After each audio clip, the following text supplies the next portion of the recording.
Welcome to Plan Watch Walk and stage 6 of St Oswald's Way, the final stage, taking us from Kirkwhelpington down to Heavenfields. And if you haven't watched any of the others, these are all clustered in folders, all of the videos, all of the mapping and everything. There's a link at the bottom, so check those out. They're really well worth having a look at. And let's have a look at the route for today.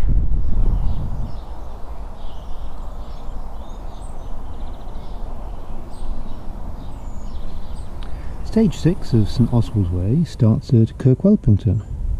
We head south, passing Great Baffington, Little Baffington and Hallington on our way.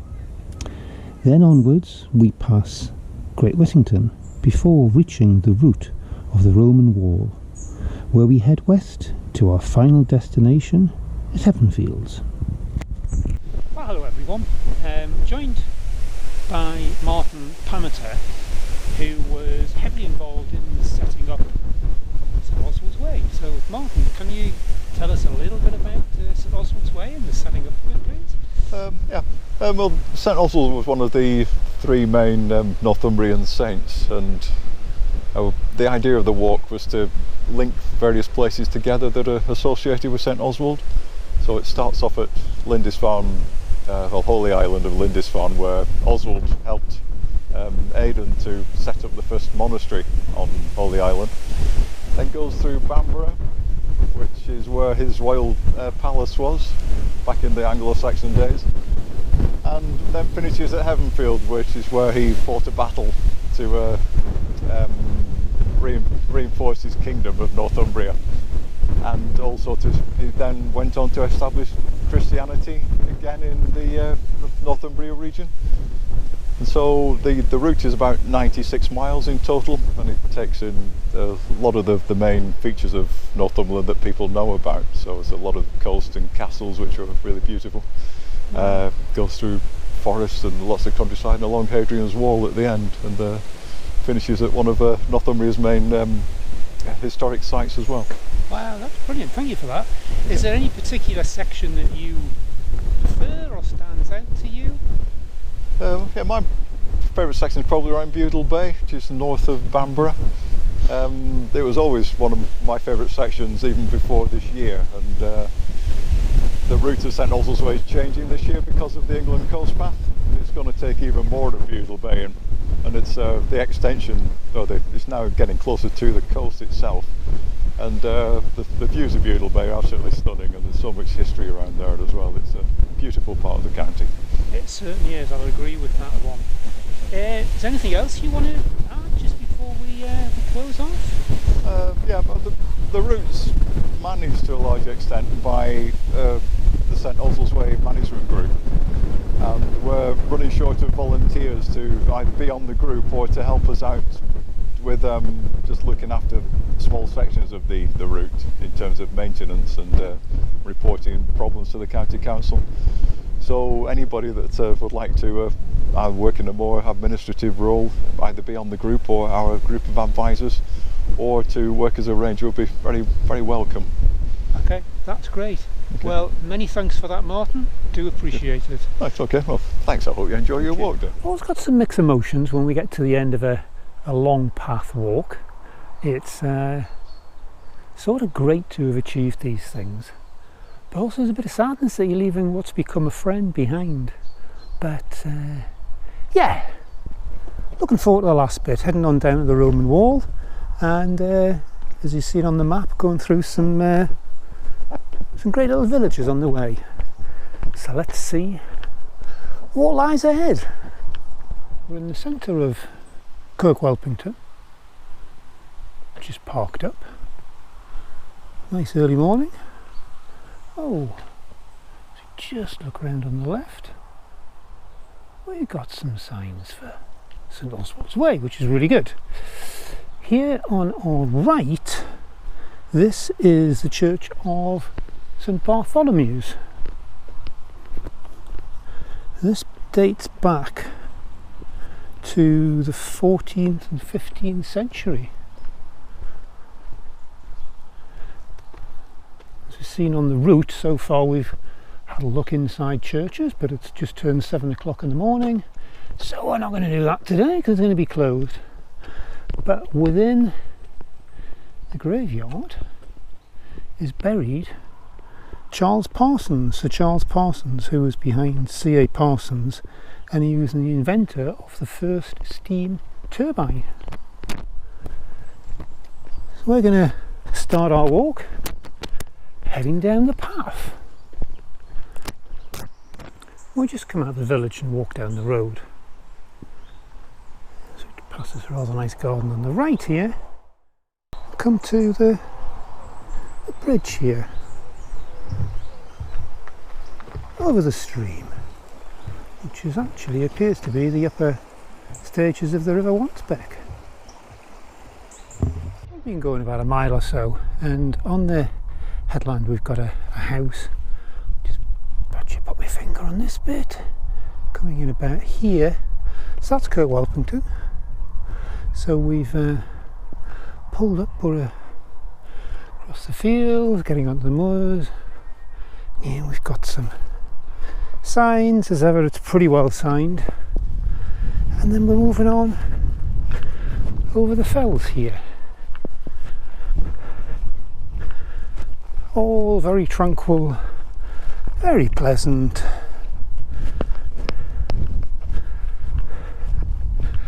And it's not even 8 o'clock in the morning.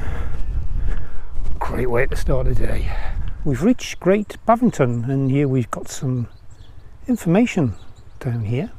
So Great Bavington stood here in the Barber Crag for over 1,000 years. So as we can see here, we've got coming in from, well, coming from over here. This is our route. Takes us through Great Bavington, and then we exit and come along here. So if we just have a pan round, this is the few houses which remain in Great Bavington, and our path just takes us down the lane here, all very picturesque.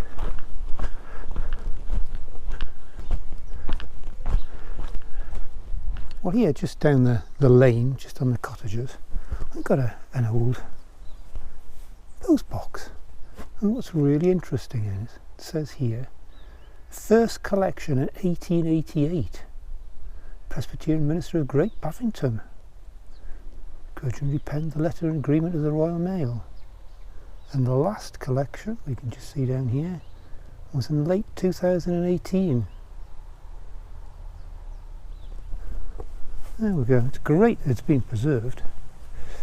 Well, as we leave Great Bavington behind us, we're on a route of another walk with inside Plan Watch Walk, and that walk is there's a number of reservoirs around here, and it's a really nice walk. I'll put a tag in the top corner so you can be aware of it. We're back to the final stage, so we've got some crags just over on our right, and we continue down the road to Little Bavington. We're about halfway between Great Bavington and Little Bavington. Head through a little dingly dell of a, whoops, get in there, a little dingly dell of a wooded area. And as we come out, got some really nice crags just on our left here. We'll just walk down from the crag, centre of picture, past all the cattle and sheep, and we are now entering, give me a minute for the suspense, we are now entering, there we go, Little Bavington. So it's a little hamlet. We'll have a look at this. I'm going to head over the stile and then we'll have a quick look. Well, when I said Little Bavington's a wee hamlet, certainly is. We've got a house just ahead of us, there's one behind this hedge here, and we've got the entrance here to Bavington Hall. Just see it on the signs there. We're not going to be going up there today. I'm going to continue on the route and we are heading through what remains of Little Bavington, which basically is another house. We've got a little bit down the road to go, and then once again off over the fells and the fields. Wonderful. Well, we leave Little Bavington behind us, and we've got this single track road for Hallington. Just see on the sign ahead of us here, 1 3/4 miles. So following this track for a wee while. We're just coming into Hallington now. Hallington's a small settlement considering of little more than a farm and a rather grand hall, Hallington Hall, which was built in 1768 for Ralph Soulsby.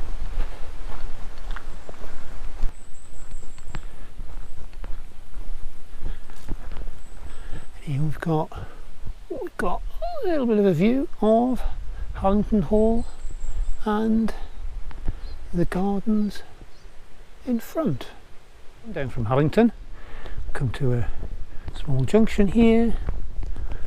We've got the signs for St Oswald's. Opposite we've got a war memorial.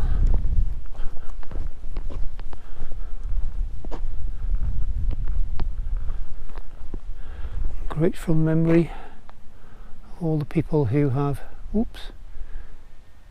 served our country. And just over on the right, I'm sure you can see it, Hallington 2000 in Bingfield. Nice chair for the millennium.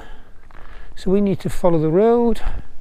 I've got the signage there up towards Bingfield, although we're not going that far.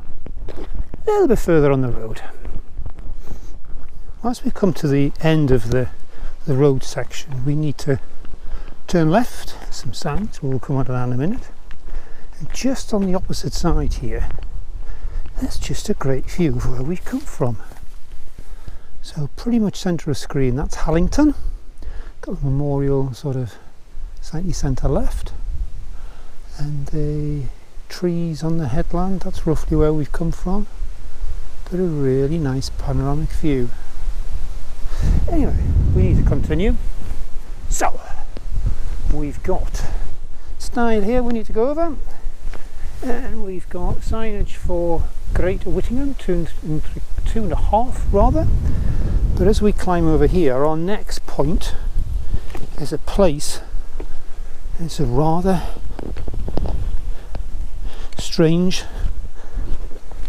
sounding place, and the farm's called Kickham Inn. No idea, can't find out where the names come from. If anyone knows where the names come from, if you could put it in the comments below, that'd be great. Oh look, just over on the left here as we've climbed over, we've got some llamas. Anyway, onward.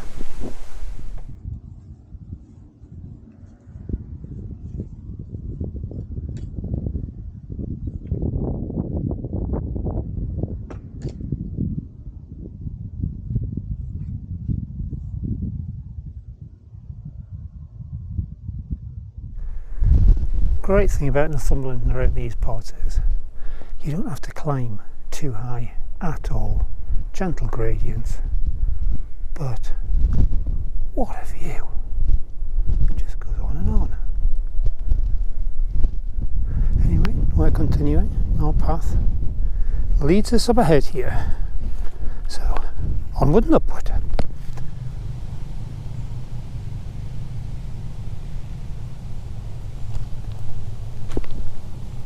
Down off the fields and fells, we've got a small track here, and ahead of us we've got Kickham Inn. It's a grand name. Not too sure how the grandeur of the place is. Anyway, we need to turn right, and we're going to be heading up towards Great Whittingham.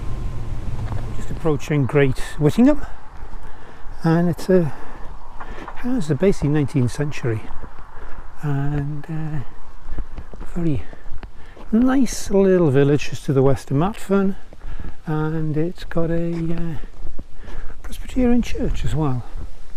So although the route heads off to the left, just by that sign, we'll have a little wander up and see what the village looks like. As you can see, Kirkwhelpington is a charming little village.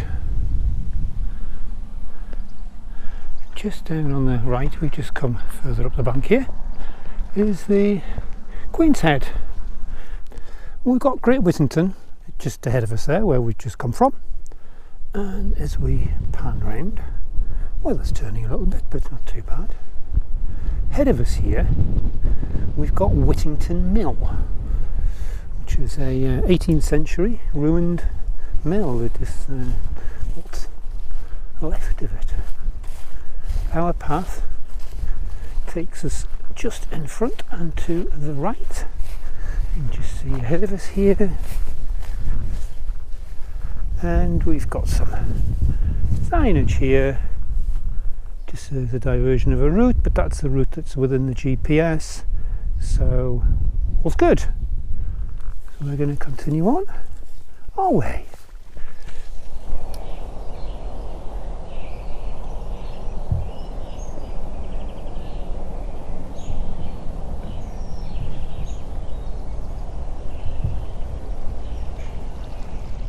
We've just come over Toft Hill, and it's getting a bit of a view. Weather's turning a bit, but we're just following the paths. We are nearly down at the route of the Roman wall, which we're going to follow for a few miles till we get to the end of the route. And you can see, got my coat on now, weather's turned a wee bit, wind's got up, but still awfully pleasant, which is great. Well, we're now down on it's known as the military road, which is the path of the Roman wall. I think there's something in me, is that a car go past? With walking along the Roman wall. The last time I did it, chucking it down, and we're finishing the walk in a bit of rain, but doesn't dampen the spirits. Got about 6 miles to go, so let's see what we can find along the route of the Roman wall. More to come. Hadrian's Wall was mostly built in AD 120 to 130 under the Roman Empire Hadrian. It stretches 80 Roman miles, that's around 93 miles, 117 kilometres, between Wallsend on River Tyne in the east and Bowness on the Solway in the west. More than simply a wall, it was a highly complex barrier consisting of stone wall fronted on the north and a V-shaped ditch, a series of mile castles, forts and turrets. Sit rep an update. We keep passing turrets. We just passed location of turret 22A, and there's not a huge amount to bring you unless we'd be bringing you quite a bit. But if you know what you're looking for, if we look just over to the right here, see if we can pan down a bit, there's a gully that goes along here, and behind the wall there was this gully that went along on the route of the Roman wall itself. So there is signs of the Roman wall being here.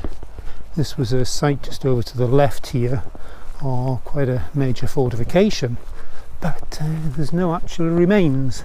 So let's see how it goes. As you can see straight ahead there, the weather's turned. It's a bit yuck, but still very pleasant. The woods here is proving to be very pleasant. It's got a lot of heather and ferns, little arch and things, so yeah, very pleasant section.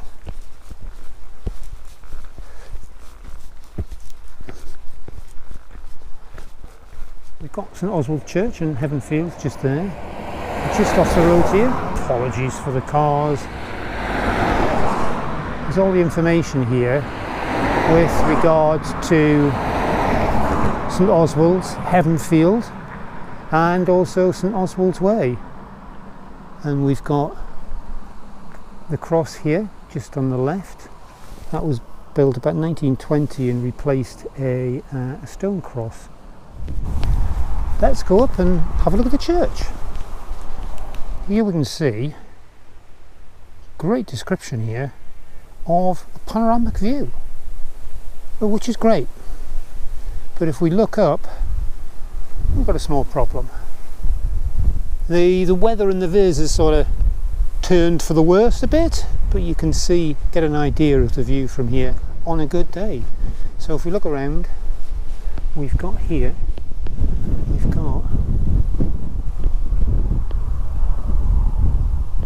St Oswald's Church. So we're going to have a little look around here and see what we can find. Here's the front elevation of St Oswald's Church. So what we're going to do, can have a little look inside and see what we can find.